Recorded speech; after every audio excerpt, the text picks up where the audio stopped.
Hello friends, இன்றைக்கி நம்ம மல்லி ரசம் செய்ய போகிறோம்.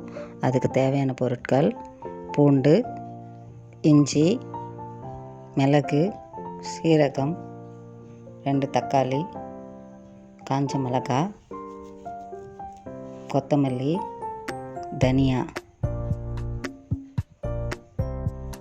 மஞ்சத்தூள், பெருங்காயத்தூள், புளி, உப்பு, தேவையான அளவு 50 கிராம் துவரம்பருப்பு, நெய் 1 ஸ்பூன், கடுகு, காஞ்ச மிளகாய்.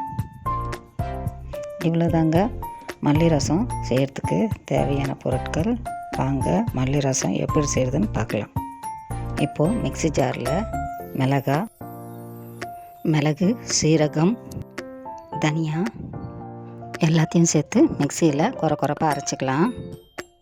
பூண்டு, இஞ்சி, தக்காளி, கொத்தமல்லி எல்லாம் சேர்த்து தண்ணி ஊற்றி பேஸ்ட் பதத்துக்கு அரைச்சிக்கலாம். இப்போது மசாலா ரெடி ஆகிடுச்சு. இப்போது புளியை கரைச்சி தண்ணி எடுத்துக்கலாம். அதில் உப்பு, மஞ்சத்தூள், பெருங்காயத்தூள், அரைச்ச விழுது எல்லாத்தையும் சேர்த்து மிக்ஸ் பண்ணிக்கலாம். இப்போது ஸ்டவ் ஆன் பண்ணி மிக்ஸ் பண்ண புளி கரைச்சி வேக வச்ச பருப்பு எல்லாம் சேர்த்து மிக்ஸ் பண்ணி ரசத்தை கொதிக்க வைக்கலாம்.